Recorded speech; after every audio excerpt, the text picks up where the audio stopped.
நல்லது பண்றதுக்கு அரசியலுக்கு வாங்கடா, கொள்ளை அடிக்கிறது கொலை பண்றதுக்கு அரசியலுக்கு. ஸ்டெப் ஸ்டோன்ஸ் வழங்கும் aero square premium plots Parandur புதிய ஏர்போர்ட் அருகில். விட்டா பறந்துடுங்க.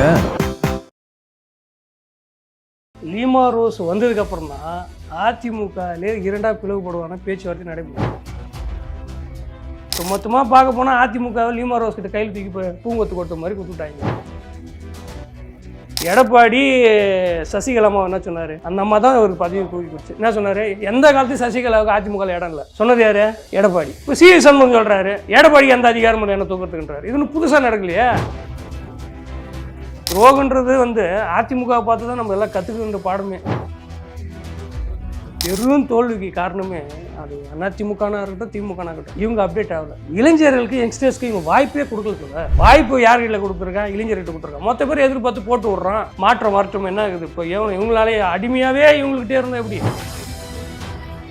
கண்டிப்பாக திமுக இனி வரும் காலங்களில் யங்ஸ்டர்ஸ்க்கு வாய்ப்பு கொடுத்து, அதாவது சாதி மதம் பார்க்காம திறமையின் அடிப்படையில் நீ வாய்ப்பு கொடுத்து அவங்களை தூக்கி வளர்த்து விட்டீங்கன்னா திமுகன்ற ஒரு இயக்கம் இருக்கும். இல்லைனா அது உதயநிதியோட அழிஞ்சு போயிடும். ஒரு தம்பி உங்கள் ஆடத்தை ஃபுல்லாக கழிச்சிட்டு இதெல்லாம் சரி கிடையாது நீங்கள் கிளம்புங்க அப்படின்னா அது யார் ஏற்றுக்க முடியும்? சொல்லுங்க பார்க்கலாம். ஏற்றுக்க முடியல. அதனால இவங்க 2 பேர் கூட்டணி வைக்கலான்னு அண்ணன் திரும்ப வச்சு ஒரு மூவ் பண்ணாங்க. அதுக்கு அண்ணன் திரும்ப ஒத்துக்கல.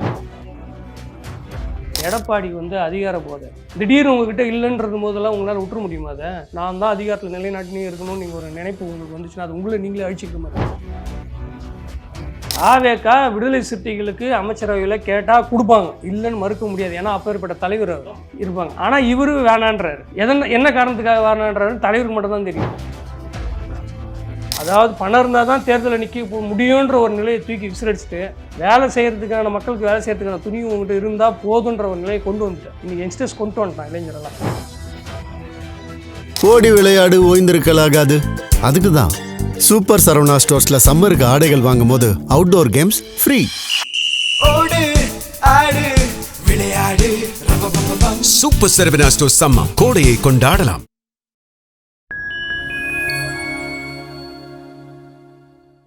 பிரைம் டைம் நேயர்களுக்கு வணக்கம். இன்று நம்மோடு இணைந்திருப்பவர் சமூக ஆர்வலர் திரு ரகு அவர்கள்.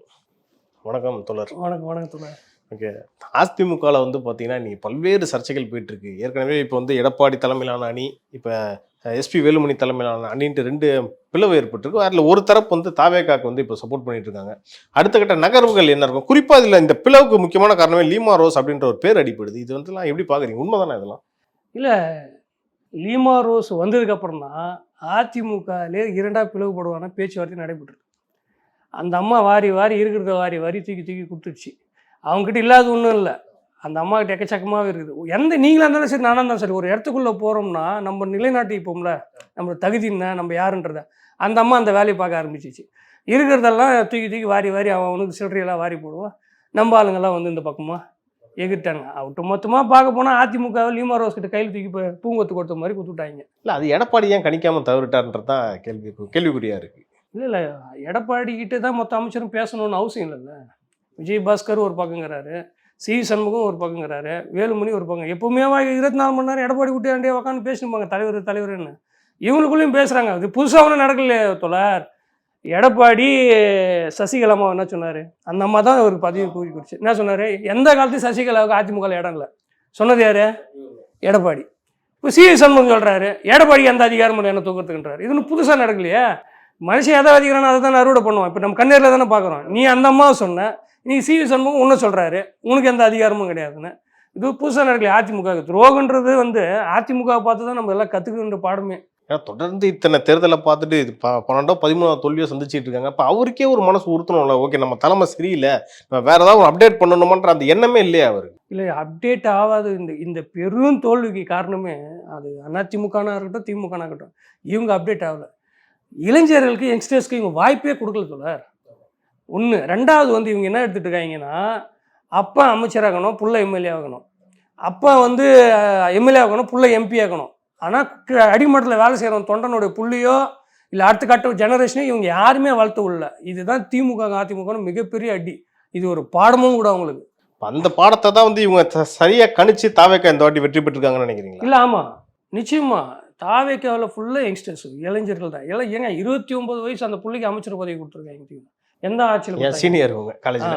உங்க காலேஜில் சீனியர் சீனியர் உங்களுக்கு ஆமா அந்த புள்ளி இன்னைக்கு அமைச்சர், மாண்புமிகு அமைச்சர் நீங்க சொல்லணும். ஆமா வச்சுட்டாங்கல்ல, ஆமா சொல்ல வச்சுறாங்களா. இளைஞர்களுக்கு வாய்ப்பு அவங்க செய்கிறான் செய்யல, வாய்ப்பு யார்கிட்ட கொடுத்துருக்கான், இளைஞர்கிட்ட கொடுத்துருக்கான். மொத்த பேர் எதிர்பார்த்து போட்டு விடுறான்.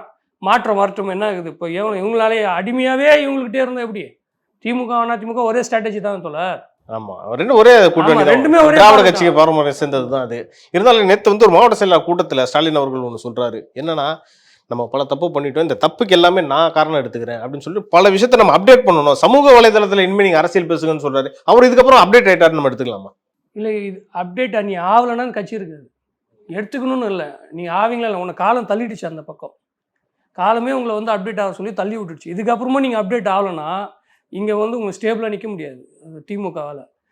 கண்டிப்பாக திமுக இனி வரும் காலங்களில் யங்ஸ்டர்ஸ்க்கு வாய்ப்பு கொடுத்து, அதாவது சாதி மதம் பார்க்காம திறமையின் அடிப்படையில் நீ வாய்ப்பு கொடுத்து அவங்கள தூக்கி வளர்த்து விட்டீங்கன்னா திமுகன்ற ஒரு இயக்கம் இருக்கும். இல்லைனா அது உதயநிதியோட அழிஞ்சு போயிடும். இதுக்கு நீங்கள் வாய்ப்பு கொடுக்காம, இல்லை 60 வயசு 70 வயசுங்க நாங்கள் பெரியவங்களே கூட்டணும் சட்டமன்றத்தில் உட்கார வச்சுங்க. ஏங்க எல்லாம் ஃபைல் எடுத்துன்னு போவாங்கன்னு பார்த்தாலாம் மாத்திரை எடுத்துன்னு போகிறாங்க சட்டப்பேரவைக்கு. சுகர் மாத்திரை, பிபி மாத்திரை, இந்த கார்டியோக்கு இதெல்லாம் எடுத்துன்னு போகிறாங்க. அரை சக்கரை கம்மியாக ஒரு காப்பி சூடாக எடுத்துன்னு வாண்டுறாங்க அவங்க பிஏ கிட்டலாம். இதெல்லாம் இந்த மாதிரி பேஷண்ட்டுங்களை எடுத்து உட்கார சட்டசபையில் எப்போ கத்துறது? எதாச்சும் அப்போ ஸ்டாலினுக்கு இயற்கையே கொடுத்த தோல்வியை நல்லதுன்னு தான் நம்ம எடுத்துக்கணும். ஆமாம், நல்லது, அப்படிதான் எடுத்துக்கணும். ஏன்னா நல்லது. உதயநிதி மாதிரி ஒரு யங்ஸ்டர்ஸ் இப்ப இருக்காருன்னா அவரு அடுத்த இடத்துல யங்ஸ்டர்ஸ் உள்ள கொண்டு வரணும். இப்போ உதயநிதிக்கு தோல் கொடுத்து தூக்கி அவர் கூட வேகமா ஓடுற அளவுக்கு வேணும்ல. இப்போ உதயநிதி 60 ஸ்பீட்ல ஓடுறாருன்னா அவர் ஈக்குவலாட்டி ஓடுறதுக்கு ஒருத்த வேணும்ல. நீ எல்லாரையும் பேஷண்ட் வீல் சேர்ல எடுத்து நிக்க வச்சுன்னு எப்போ வந்து சேர்றது அவங்க கிட்ட? ஆனா இந்த தேர்தலுக்கு அப்புறமும் பாத்தீங்கன்னா அண்ணா திமுகவோ அந்த பாடம் கத்துக்கலன்னு தான் எனக்கு தோணுது. ஏன்னா 2 பேரும் கூட்டணி வச்சு ஒரு கவர்மெண்ட்டை ரன் பண்ணலாம் அப்படின்ற மாதிரி பிளானும் போட்டிருக்காங்க பாருங்க. இல்ல வரும் தோழர். ஏன்னா ஒரு அரை நூற்றாண்டு காலம் இவங்க ஆட்சியில வந்துட்டாங்க. திடீர்னு ஒரு தம்பி வந்து அவங்க ஆடத்தை ஃபுல்லாக கழிச்சிட்டு இதெல்லாம் சரி கிடையாது நீங்க கிளம்புங்க அப்படின்னா அது யார் ஏற்றுக்க முடியும் சொல்லுங்க பார்க்கலாம்? ஏற்றுக்க முடியல. அதனால இவங்க 2 பேரும் கூட்டணி வைக்கலான்னு அண்ணன் திரும்ப வச்சு ஒரு மூவ் பண்ணாங்க. அதுக்கு அண்ணன் திரும்ப ஒத்துக்கல, அவர் சைடில் ஒத்துக்கல. எனக்கு இந்த தகவலே வரலன்றாரு முதல்ல. எனக்கு வரைய வேலை அது மதியம் 2 மணிக்கு மேலே தான் என்கிட்ட இந்த மாதிரியே ஒரு தகவல் சொன்னாங்க. அதுக்குள்ளே சிபிஎம் என்ன தொட்டாங்க, வானா தோழர் அப்படின்னோன்னா நாங்கள் ஒட்டுமொத்த கருத்துமா வச்சுன்னு எங்களுக்கு இந்த பதவி பூர்வம்லாம் வேணாம், நாங்கள் ஆதரவு அளிக்கிறோம் அப்படின்னு சொல்லிட்டு முடிச்சுட்டாங்க. இது ஒரு போயிட்டு இருக்கு. சரி, ஏடிஎம்கே மறுபடியும் நம்ம ஏடிஎம்கேக்கே வருவோம். நேற்று வரைக்கும் பார்த்தீங்கன்னா ஒரு கட்சியில் பொறுப்பில் இருந்தவங்க இப்போ வந்து பொறுப்பையும் பிடிங்கிட்டாரு. 2 பேரும் இப்போ டம்மியாக்கி வச்சிருக்காங்க. இப்போ கட்சியிலேருந்தும் நிற்க மாட்டுறாங்க. அடுத்தடுத்து என்ன தான் நடக்க போகுது? இவர் இப்படியே பண்ணுப்பார். எடப்பாடி வந்து அதிகார போதை ஒன்ஸ் வந்து தொலைர் உங்களுக்கு முன்னாடி ஒரு கான்வாய் 10 போலீஸ் ஜீப்பு உங்களுக்கு உங்கள் காருக்கு பின்னாடி ஒரு 10 ஜீப்பு வந்து அந்த அதிகாரத்தை சொகத்தை நீங்கள் உக்காந்துட்டு திடீர்னு உங்ககிட்ட இல்லைன்றது போதெல்லாம் உங்களால் விட்டுற முடியுமா? அது அதனால தான் செங்கோட்டையனை நீ தூக்குனேன். செங்கோட்டையன் அவர்கள் நீங்கள் தூக்குனீங்க. இன்றைக்கி அவர் யார்? மினிஸ்டர், அமைச்சர். நீ இவர் கண் எதிராக தானே நடக்குது. நீ யாரெல்லாம் தூக்கி ஓரம் போடுறியோ அவங்க எல்லாருமே ஒரு ஆளுமையாக நீ திரும்ப தமிழ்நாட்டில் வராங்க தானே. ஜெசிடி பிரபாகர் ஸ்பீக்கர். ஆமாம், அதிகாரம் நீங்கள் அதிகாரத்தை போதை உங்களுக்கு எப்பவுமே இருக்கணும்னா நான் தான் அதிகாரத்தில் நிலைநாட்டினே இருக்கணும்னு நீங்கள் ஒரு நினைப்பு உங்களுக்கு வந்துச்சுன்னா அது உங்களை நீங்களே அழிச்சிக்கிற மாதிரி. இரும்பு எப்பவுமே அது அழிக்க முடியாது, வல்லமை முக்கியது. ஆனால் அது அதுவே அழிச்சிடும். அந்த மாதிரி உனக்குள்ளே இருக்கிற அந்த அதிகார எண்ணம், நானே தான் இருக்கணுன்ற எண்ணம் கண்டிப்பாக உன்னை அழிச்சு உன்னை வீழ்த்திடும் தோழர். இல்லை, இது ஒரு சைடு இருந்தால் கூட சசிகலா அவர்களாக இருந்தாலும் சரி, ஓபிஎஸ் இருந்தாலும் சரி, 2 பேருமே வெளியே எடுத்தாங்கல்ல எடப்பாடி அவர்கள். அப்போ வந்து பார்த்தீங்கன்னா இவங்க சப்போர்ட்டாக இருந்தது இன்னைக்கு இருக்கிற எஸ்பி வேலுமணி, விஜயபாஸ்கர், இவங்க தான் இருந்தாங்க. இப்போ இன்னைக்கு அவங்களுக்கே புரிஞ்சிருக்கும் போது இன்னைக்கு எல்லாம் அதிமுகலாம் ஒன்று சேரணும்னு நினைக்கிறாங்க. இதே அன்னைக்கு புரியல. நமக்கு ஆல்ரெடி இது வந்து சீசரே ஒரு பாடமாக கற்றுக் கொடுத்துட்டு போட்டார். சீசரை கொன்னதே கூடக்கிற நெருக்கமான நண்பன் தான், புரூட்டஸ் தான். ஸோ வந்து இது ஒன்றும் புதுசாக வரலாறுல நம்ம ஒன்றும் பார்க்க போகிறதில்ல. அதிகாரம் எப்படிதான் வேணால் எப்படி வேணால் மாற்றி விடும். இது வந்து அதிமுக பார்த்துச்சு. அந்த அம்மா பாருங்க எப்பேற்பட்ட இயக்கம் தோழர் அதிமுக. 7 வாட்டி ஆண்ட இயக்கம். புரட்சி தலைவர் எம்ஜிஆர் உயிரோடு இருக்கிறவரையும் திமுகவை வீழ்த்த முடியல, அதிமுக வீழ்த்தே முடியல எம்ஜிஆர் இருக்கிற வரைக்கும். அதுக்கப்புறம் அந்த அம்மா வந்து ஒரு ஆளுமையாக நின்று அவங்க நல்லவங்களும் கேட்டவங்களும் அவங்கள 1000 விமர்சனங்கள் இருக்கலாம் இல்லாமல் போகலாம். அந்த அம்மா ஒரு இயக்கத்தை எப்படி வழிநடத்தணுன்றது காமிச்சாங்க. இன்னைக்கு இந்தியாவே பிரதமரை பார்த்தா எல்லா பயிலும் அலறான், தோட்டத்துக்கு வருவாங்க, அலறான். அந்த அம்மா என்ன வந்துச்சு, நீ மோடியா இந்த லேடியா பார்த்துடலாமான்னு கேட்டுச்சு. அந்த துணிச்சல் யாருக்கு வரும்? ஒரு ஏகத்தை வளர்த்து அந்த துணிச்சலை கொண்டு வந்தாங்க. நல்ல திட்டங்களும் அந்த அம்மா கொண்டு வந்தாங்க. அதெல்லாம் இல்லைனால யாரும் சொல்ல முடியாது. அந்த அப்பேற்பட்ட இயக்கத்தை இவங்க என்னவோ இந்த மார்க்கெட்டில் 10 ரூபாய்க்கு வெண்டைக்காய் சுண்டைக்காய் விற்று வச்சுருப்பாங்க 10 அந்த மாதிரி. இப்போ எல்லாம் எம்எல்ஏ அதிமுக எம்எல்ஏலாம் அந்த மாதிரி ஆகிட்டுறான். 10 ரூபா தட்டு, 10 ரூபா கூறு, அந்த மாதிரி. இவருக்கு ஒரு 10 கோடி கொடுத்தா இவர் ஒரு எம்எல்ஏ உங்கள் கூட்டணிக்கு வந்துடுவார், இவர் ஒரு எம்எல்ஏ இப்படி வந்துடுவார்ன்ற மாதிரி இன்னைக்கு அதிமுக அந்த நிலைமையில போயிடுச்சு. அதிமுக அந்த நிலைமையில போயிடுச்சு. நான் ஏற்கனவே பேசின மாதிரி தான், அதிமுகவை லீமாரோஸ் வந்து கைப்பற்றுறாங்க அப்படின்ற ஒரு பேச்சு போய்கிட்டு இருக்கு. இது வந்து அதிகாரப்பூர்வமாக கிடையாது. இப்போ தாவேக்கால வந்து பார்த்தீங்கன்னா ஆதவர்ஜுனா ஒரு தலை தூக்குறாரு அப்படின்ற ஒரு பேச்சுல வந்து திமுக தரப்பினர்லேருந்து வைக்கிறாங்க. இவங்க 2 பேரும் வந்து ஒன்று சேர்ந்து 2 கட்சியும் கைப்பற்ற நிலைமைக்கு போவாங்களான்னு நினைக்கிறீங்களா நீங்க? இல்லை, இப்போ செய்கிற ஒரு தொழிலை வச்சே நம்ம வந்து இவங்க இப்படி தான் இந்த திட்டத்தோடு தான் வர்றாங்கன்றது நம்மளால கணிக்க முடியாது. ஆதோவுடைய ரிலேட்டடாக அவரை சுற்றி இருக்கிறவங்க நம்ம லாட்ரி இருக்குதுன்னா அதனால் அந்த மைண்ட் செட்டில் தான் இவர் வந்திருக்கிறாரு, தமிழ்நாட்டை சுரண்ட போகிறாரு, சுட்ட போகிறாருன்னு. எல்லாம் மக்கள் வெளிப்படையாக பார்த்துனுக்குறாங்க தோல. எல்லாருக்கும் தெரியும், எல்லார் கையிலும் மீடியா இருக்குது. நீ தும்முனா கூட இப்போ அவன் ஃபோனில் நேராக வந்துடுது, பார்த்தியா அவர் தும்பிட்டார், யாரை பார்த்து தும்முனாருன்ற, கீழே துப்புனா கூட இவரை பார்த்து துப்புனாருன்னு வந்துடுது. அதனால் அவ்வளோ சீக்கிரமெல்லாம் வந்து இவர் இப்படி தான் அப்படி தான் நம்மளாம் கணிக்க முடியாது. ஆனால் அதிமுகவை மிக முக்கியமாக ஒரு ஆளாக பரிமாணம் பெறது லீமாரோஸ் பரிமாணம் பெறுறாங்க. அதில் வந்து எந்த மாற்ற கருத்து இல்லை. அவங்க வந்து அதிமுகவில் தன்னை நிலைநிறுத்திக்கிறதுக்காக அவங்க அந்த வேலை செய்கிறாங்க. அது யாராக இருந்தாலும் அந்த எந்த இயக்கத்துக்கு யார் போனாலும் தன்னை அந்த இயக்கத்தில் நிலைநிறுத்திக்கிறதுக்காக எந்த வேலையை வேணாலும் செய்வாங்க. அது அந்த அம்மா செய்யுது அரசியல். அதுக்கு இது அரசியல் சாதாரணம், அது எல்லாம் இயல்பு தானே. யாராக இருந்தாலும் ஒரு மாவட்ட செயலாளர்னா அந்த மாவட்டத்தில் நான் தான் காட்டுறதுக்கு ஒரு ஆள் அவர் அந்த வேலையை செய்வார்ல. இந்த அம்மா சட்டமன்ற உறுப்பினர், இப்போ அந்த கட்சியில் சட்டமன்ற உறுப்பினருக்குன்னா இப்போ நான் என்னுடைய பங்களிப்புனா நான் எப்படி இருக்கணும்னு அந்த அம்மா காட்டுது. இதில் ஒன்றும் பெருசாக ஒன்றும் இல்லை. இதுக்கு ஒத்து ஊதுறது இந்த அமைச்சர்கள், முன்னாள் எம்எல்ஏகள் தான். இதில் என்ன பெரிய விஷயம் இல்லை. இன்னொரு விஷயம் என்ன, பொதுச் செயலாளருக்கு தான் ஒரு கட்சியோட கொறடா வந்து நியமிக்கணும் அந்த பவர் இருக்கு. ஆனால் இன்னைக்கு விசிகாவோட பொதுச் செயலாளர் இருக்கக்கூடிய ரவிக்குமார் அவர்களே வந்து எடப்பாடிக்கு சப்போர்ட் பண்ணி பேசுறாரு. இதுல என்ன அரசியல் இருக்கும்னு நினைக்கிறீங்க? இந்த விசிகாவில் பொறுத்த வரைக்கும் இந்த 2ஆம் கட்ட தலைவர்களுக்குள்ளே பல பொருள் இருக்குது. விசிகாவில் விசிகாவுக்குள்ளே இருக்குது. அது வெளிப்படையாகவே பேசலாம். நம்ம என்ன ஒளிவு மறைவுனத்துக்கு விசிகாவில் 2ஆம் கட்ட தலைவர்களுக்குள்ள கருத்து முரண்பாடுகள் இருக்குது, இப்போ வரலும் இருக்குது. என்ன கருத்து முரண்பாடு? ஆமா, இதுல ஒரு தரப்பு திமுக சாயம் பூசின சிறுத்தை அப்படியே சொல்லலாம். திமுக சாயம் பூசின சிறுத்தை, மீதி வந்து தலைவர் கொள்கை ஏற்றிக்கின சிறுத்தை.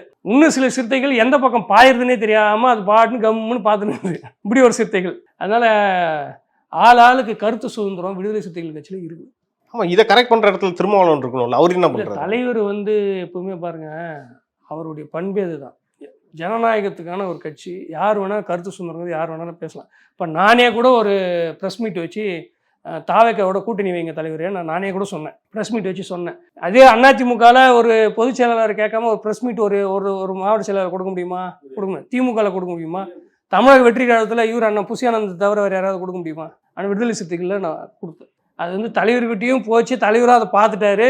இன்றைக்கி வரலும் ஏன் கொடுத்த எதுக்கு கொடுத்தன்றதுல எனக்கு கேட்கல. அதான் நான் அவருக்கு என்னென்னா அவனோட நிலைப்பாடம் அந்த மனநிலையில் இருக்கிற சொல்கிறேன். சரி விட்ருங்க, அதை நம்ம கருத்தில் எடுத்துக்கணும், அடுத்த கருத்துக்கு என்ன போவோம் அப்படின்ற பற்றி தான் அப்படி நிலைப்பாடு அவர் எடுத்துக்கினார். ஆனால் இதே தான் வீசி கலக்கிற எல்லா அந்த 30 பேர் இருக்காங்க உயர்நலுக்குள்ள, 30 பேருமே ஒரு கருத்தை வச்சுட்டு உள்ளே உட்காடுறாங்க. இந்த 30 பேருடைய கருத்தும் கேட்டுக்கின்னு இவர் அந்த கருத்துக்கு ஏற்ற மாதிரி நிலைப்பாடு எடுக்கணும். அது இல்லாத லட்சக்கணக்கான தொண்டர்கள் இருக்கிறாங்க தமிழ்நாடு சுற்றி, அவங்களுக்கும் நம்ம அதுக்கேற்ற மாதிரி பதில் சொல்லணும். இது இல்லாத வெகுஜனங்கள் தமிழ்நாட்டு முழுக்க உலக தமிழர்கள்லாங்கிறான். நாளைக்கு ஒரு வார்த்தை தப்பாக மாற்றி கீத்தி பேசிட்டா கூட இந்த ஆளை பற்றி எப்படி பேசிட்டா அப்படியே, பணத்தை வாங்கிட்டு பேசிட்டா அப்படியா, இல்லை அதிகாரத்துக்கு பேசிட்டா அப்படியா, திருமாவளவன் அப்படின்னு நம்ம யாரும் சொல்லிடக்கூடாதுன்றதுக்காக பொறுமையாக இருந்து ஒரு விஷயத்தை யோசிச்சு முடிவு எடுக்கிற இடத்துல இருக்கிறாரு. இருக்கிற தமிழ்நாட்டில் இருக்கிற அரசியல் தலைவர்களே இல்லாத நெருக்கடி அவருக்கு மட்டும்தாங்குது. இன்னும் ஒன்று, குடும்பத்தினால அவருக்கு நெருக்கடி இல்லை. ஏன்னா அவர் குடும்பத்தையே அந்த எண்ணத்துக்கு சமூகத்துக்காக அது இல்லாமே பண்ணிட்டார். அது மட்டும்தான் அவருக்கு இல்லை, மற்ற நெருக்கடி மொத்தம் அவர்கிட்ட இருக்குது. ஏன்னா ஒரு திருமாவளவன் அவர்கள் வந்து ஒரு முதலமைச்சராகக்கூடிய இடத்துல இருக்கக்கூடிய ஒரு தகுதியான தலைவர். ஆனால் இன்னைக்கு தாவேக்கா அந்த கேபினெட்ல ஒரு மினிஸ்டர் வாங்கலாமே, அதை கேட்டு பெறதுல என்ன ஒரு தாவேக்கா கொடுக்க தயாராக தான் சொல்லுறாங்க. அந்த தரப்புலேருந்து நமக்கு செவி வழி செய்தி தான், நம்மகிட்ட யாரும் போன போட்டு சொல்லலை. தாவேக்கா விடுதலை சிறுத்தைகளுக்கு அமைச்சரவையில் கேட்டால் கொடுப்பாங்க, இல்லைன்னு மறுக்க முடியாது. ஏன்னா அப்பேற்பட்ட தலைவர் இருப்பாங்க. ஆனால் இவரு வேணான்றாரு. என்ன காரணத்துக்காக வேணான்றாரு தலைவருக்கு மட்டும் தான் தெரியும். இல்லை, அது என்ன சொல்கிறாங்கன்னா, இன்னைக்கு கூட்டணினா திமுக கூட்டணியில் இருக்கணும், ஆதரவு நாங்கள் இங்கே கொடுக்குறோம் அப்படின்னு சொல்கிறாங்களே, ஆற்றுல ஒரு கால் சேத்துல ஒரு கால் எப்படி அப்படின்ற மாதிரி ஒரு விமர்சனம் இருக்கு. இல்லை, இப்போ ஆதரவு கொடுக்கல ஒரு பட்சத்தில் நீங்கள் எதிர்பார்த்தீங்க. நீங்கள் தமிழ்நாடு அசோக் பில்லர் இருக்கிற விசிக ஆஃபீஸ் தான் பார்த்துருந்துச்சு. நம்ம எல்லாருமே பார்த்தோம். ஃபோக்கஸ் ஃபுல்லாக அவர் என்ன வாய் தந்து பேசுவார், என்ன சொல்ல போறாருன்றத உட்காந்து பார்த்தோம். மொத்த கவனமா ஆமா, ஒட்டுமொத்த ஊடகமும் எங்க இருந்துச்சு? அசோக் நகர். ஆமா, அசோக் விசிக வாசப்புள்ள மொத்தம் போட்டான், கேமரா விரிச்சு கடை விரிச்சு மாதிரி போட்டு விட்டான். மொத்த பேர் வச்சிட்டானா ஃபோக்கஸு. எப்போ சொல்லுவாருன்னு உட்காந்துருந்தாங்க. என்ன சொன்னாங்கன்னா, ஆளுநர் வந்து ஆட்சி அமைக்கக்கூடாது தமிழ்நாட்டில். ஒருவேளை ஆளுநர் ஆட்சி அமைச்சா தமிழ்நாட்டில் வந்து மத கலவரத்தை விடுறதுக்கு எல்லா வழிவகையும் செஞ்சு விட்ருவோம், எல்லா கதவையும் திறந்து விட்ருவோம்.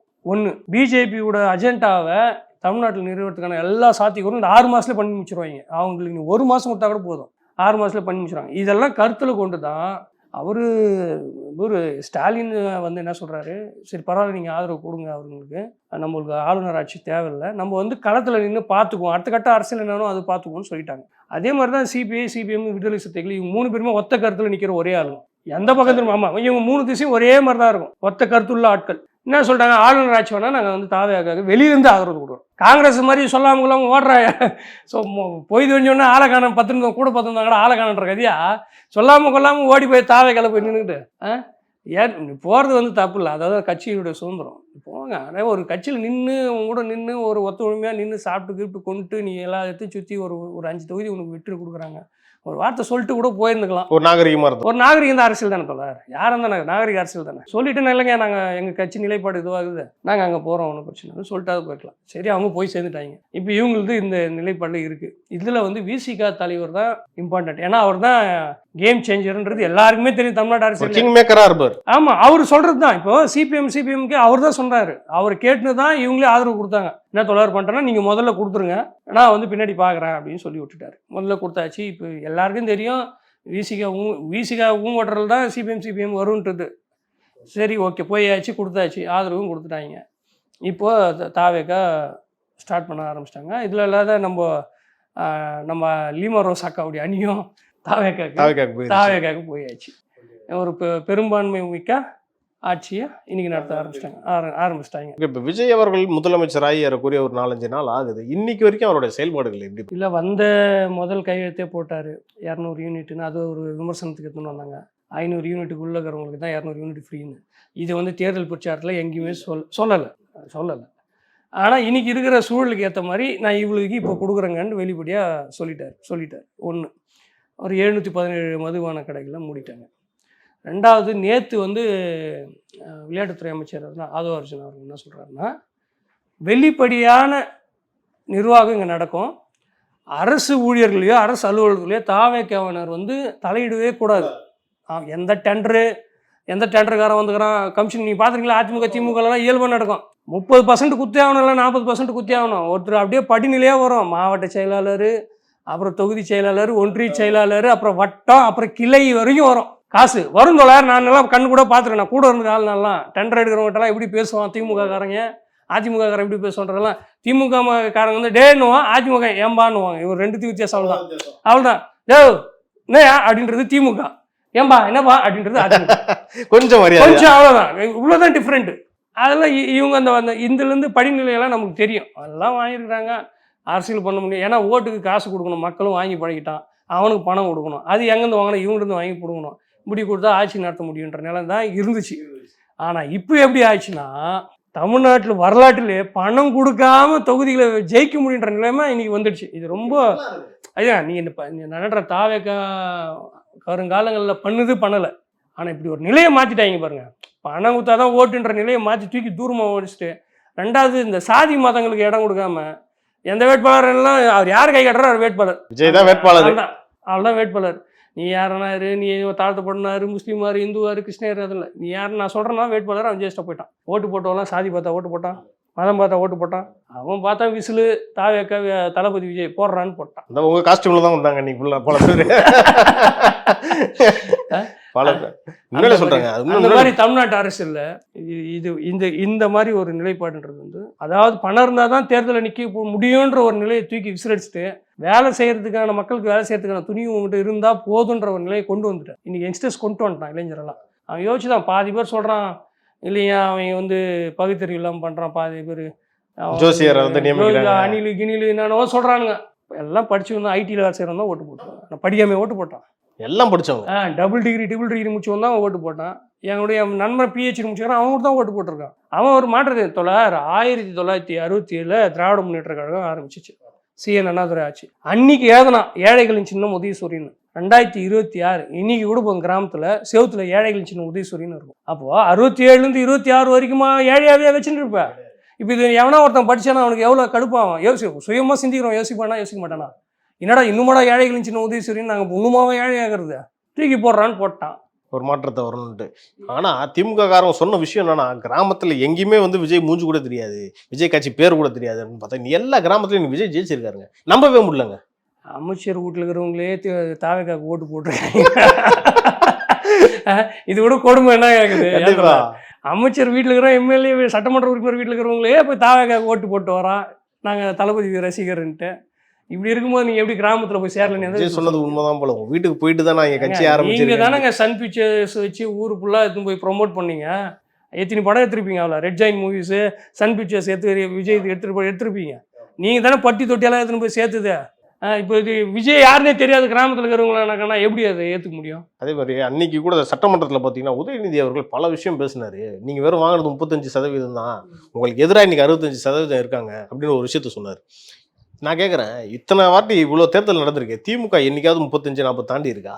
இல்லை 40 தாண்டி இருக்கு. நான் சொல்றேன் எல்லாமே ஒரு 50 தாண்டி இருக்கான்னு கேட்குறேன். அப்படி ஆளுங்கட்சினா 35-36 தான் இருக்கும். அதை பற்றி என்ன நினைக்கிறீங்க நீங்க?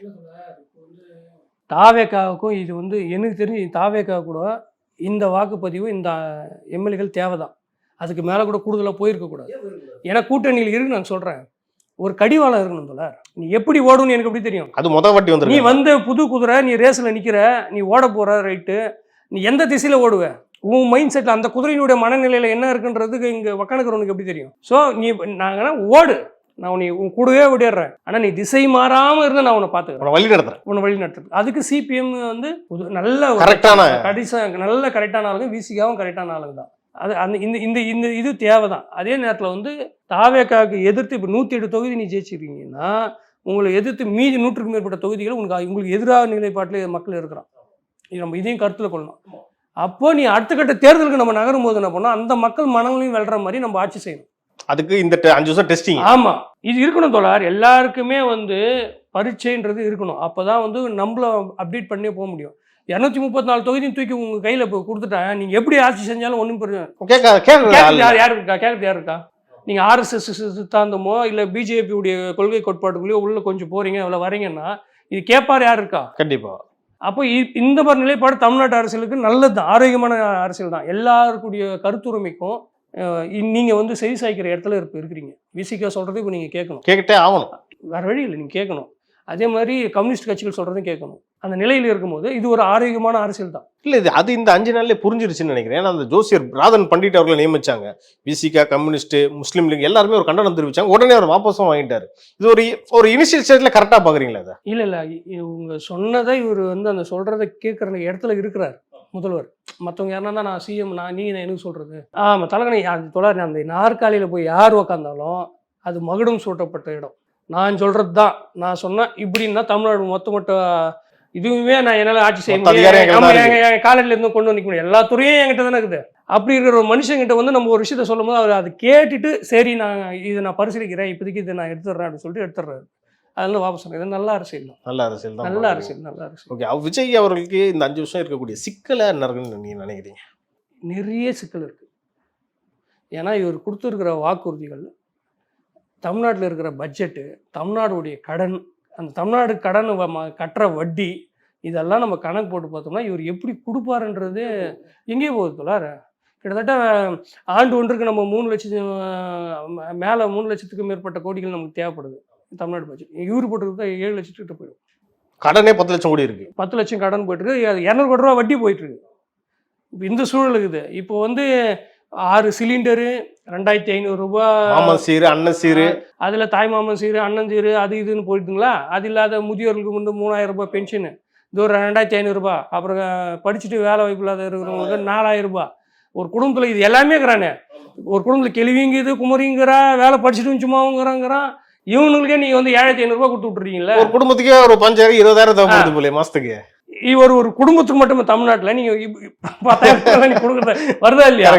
வந்துட்டு இதுல அவங்கள்ட்ட எப்படியும் மாமன் பொண்ணு சீரு, மச்சான் சீருன்னு நான் சொல்லியிருக்கிறாரு. அதையும் நம்ம கொடுக்கணும், அந்த சீரையும் பார்க்கணும். இது எல்லாம் வந்து எப்படி சமாளிப்பார்? இது வழி நடத்துறது யார்? இப்போ எப்படி பார்த்தாலும் உங்களுக்கு ஒருத்தர் கைட் பண்ணால் தானே நம்ம அதுக்கேற்ற மாதிரி போக முடியும். இப்போ வழி நடத்துகிற ஆள் சரியாக இருக்கணும், இதை கையாளணும். இந்த நெருக்கடியாக இருக்கும். முதல் நாள் என்ன சொல்லிட்டாரு? வெள்ளை அறிக்கை, கஜானாவே சுத்தமாக காலி. அது தமிழ்நாட்டில் கஜானா காலின்ற பிப்ரவரிலே சொல்லிட்டாரு. யாரு? பிடிஆர். பிடிஆர் சொல்ல ஸ்டாலின் சொல்லிட்டு பிடிஆருக்கு தான் முதல்ல சொல்றாரு, ஐயா சுத்தமாக இல்லைங்க, வாஷ் அவுட்டு. அதுக்கப்புறம் தான் வாக்குறுதியை கொடுத்தாரு. சொல்லியாச்சு. அதுக்கப்புறம் வாக்குறுதி இவர் கொடுத்துட்டாரு. என்ன கணக்கில் கொடுத்தாரு, யார் வழி நடத்தினான்றது தெரியாது, ஆனால் சொல்லிட்டார், நான் மக்களே நான் இது வந்து செய்கிறேன், உங்களுக்கு நான் கொடுக்குறேன் அப்படின்ட்டார். சரி ரைட், இந்த பக்கம் ஒரு பக்கம் போட்டோம். இது இந்த பார்வையில் பார்க்கும்போது இப்போ நேற்று அண்ணன் சீமான் வந்து அவர் நின்றாரு, எதுக்கு நீ முதல்ல எல்லாத்தையும் பணமாக கொடுக்குற, எனக்கு வேலை கொடுத்தா நான் வேலை செஞ்சு நான் குழைச்சி நான் சம்பாரிச்சிக்கல, இலவசம் நீ மாமன் சீர் கொடுக்குறன்ற, அண்ணன் சீர் கொடுக்குறன்ற. ஏன்னா ஒரு பவுன் தாலி போட்டு ஒருத்தன் ஒரு பொண்ணை வச்சு குடும்பம் நடத்த தெரியாதவன் எப்படா அவன் அந்த பொண்ணு வாழ்நாள் முழுக்க சோறு போடுவான் அப்படின்னு ஒரு கேள்வி கேட்குறாரு. இப்போ இந்த பக்கம் பார்த்தீங்கன்னா, ஆமாம், ஒருத்தருக்கு அரசு வேலையை கொடுத்தா அந்த குடும்பம் குழைச்சிக்க முடியல, தற்சார்பு நிலைக்கு வாழ்றாரு அவர். உங்ககிட்ட என்ன, இது காமராஜர் சொன்னது தான், தற்சார்புன்றதுனா உங்ககிட்ட இருக்கிற வளத்தை, உன்னுடைய மனித வளத்தை போட்டு, ஆற்றலை போட்டு, அதை வந்து நீ பெருக்கி வருமானமாக ஈட்டி அதை உன்னுடைய குடும்பத்துக்கு வச்சுக்கணும், இல்லை நாட்டு உயரம், குடும்பம் உயரம், நாடும் உயரம். இப்போ அப்படி ஒரு சூழலை தான் காமராஜர் எதிர்பார்த்தார். அதுக்கு ஒரு அழகாக பழமொழி கூட, அதாவது விறப்பு உயர நீர் உயரம், விறப்பு உயர நீர் உயரம், நீர் உயர நெல் உயரம், நெல் உயர கோன் உயருவான், கோன் உயர்ந்தால் குடி உயருவான். புரியுதுங்களா? நீ எந்த அளவுக்கு விறப்பை வெற்றியோ, ஹைட்டாக வெற்றியோ, அந்த உயரத்துக்கு தண்ணி நல்லா தாராளமாக போகும். எந்த அளவுக்கு தண்ணி தாராளமாக போதோ அந்த அளவுக்கு நெல் நல்லா, பயிர் நல்லா விளையும். எந்த அளவுக்கு பயிர் நல்லா அமோகமாக விளையுதோ அந்த அளவுக்கு அரசன் நல்லா இருப்பான். அரசன் நல்லா இருந்தால், அதான் கோன், அதான் கோன்னா அரசன், அவன் நல்லா இருப்பான். அவன் நல்லா இருந்தான்னா மக்கள் நல்லா இருப்பான். அப்போது பேஸ் மட்டும் இது வரப்பு.